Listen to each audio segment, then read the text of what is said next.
Hello everyone, welcome to my channel amazing Aaradhana. આ સમયની વાત કરીએ તો આપણે બધાને ખબર છે કે પૈસો છે ને એ ખૂબ જ મહત્વનો બની ગયો છે. પૈસો ખૂબ જરૂરી બની ગયો છે. જો તમારી પાસે પૈસા હશે તો ઘણા બધા લોકો તમારી આજુબાજુ ફરતા હશે, તમારી વાહવાહ થતી હશે, તમારા હામાં હા થતી હશે. પરંતુ જો પૈસો નહીં હોય તો કોઈ તમને પૂછશે પણ નહીં, કોઈ બોલાવશે પણ નહીં. પૈસો છે તો હાજી હાજી હશે, પૈસો નહીં હોય તો કોઈ તમારી સામે પણ નહીં જોવે. આ હકીકત છે આજની. પરંતુ આ પૈસા છે ને, આ પૈસો છે ને એ એક આધ્યાત્મિક એનર્જી પણ છે. ખબર છે તમને બધાને? Money is spiritual. કેવી રીતે? તો કે જ્યારે કોઈ સારા માણસના હાથમાં પૈસા આવે છે તો એ દુનિયાને વધારે સારી બનાવવા માંગતા હોય છે. આ દુનિયા માટે કંઈક કરવા માંગતા હોય છે, લોકો માટે કંઈક સારું કરવા માંગતા હોય છે. જ્યારે કોઈ સારા માણસના હાથમાં પૈસા આવે તો એટલા માટે જો તમે પોતાને આધ્યાત્મિક સ્પિરિચ્યુઅલ માનતા હોય ને, અને તમે એમ કહો કે પૈસા મારા માટે કોઈ મહત્વના નથી, પૈસા મારા માટે જરાય જરૂરી નથી, તો પ્લીઝ એક વખત વિચારો.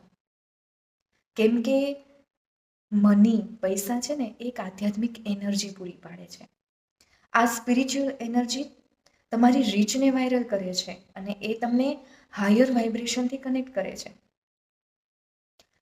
જો તમારી પાસે પૈસા હશે ને તો એ તમને મદદ કરે છે કે તમે વધારેમાં વધારે લોકોની મદદ કરી શકો.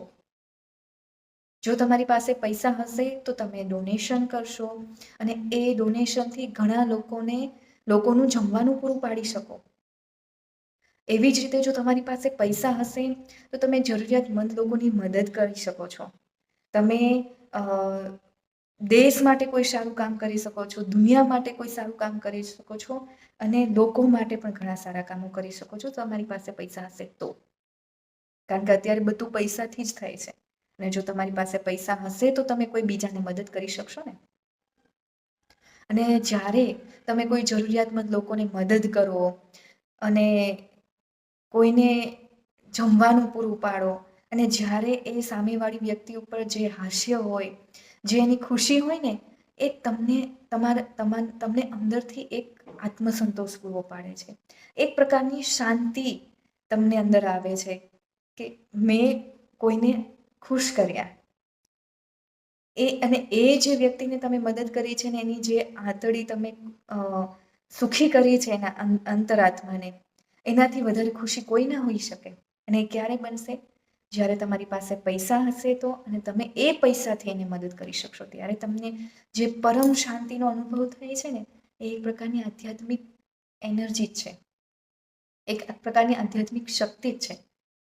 એટલે મારું માનવું છે કે મની ઇઝ સ્પિરિચ્યુઅલ. બધાની વિચારસરણી અલગ અલગ હોય છે, પણ આ ઉપરથી કહી શકાય કે જ્યારે તમે કોઈ બીજાને મદદ કરો અને તમને અંદરથી સંતોષ થાય, એક પરમ શાંતિ મળે ને, તો એક આધ્યાત્મિક શક્તિ જ છે. Money is spiritual. જો તમને મારી આ વાત યોગ્ય લાગી હોય અને સારી લાગી હોય તો પ્લીઝ કમેન્ટ કરો મારો આ વિડીયો તમને કેવો લાગ્યો, અને મારી ચેનલને સબસ્ક્રાઈબ કરો. Thank you.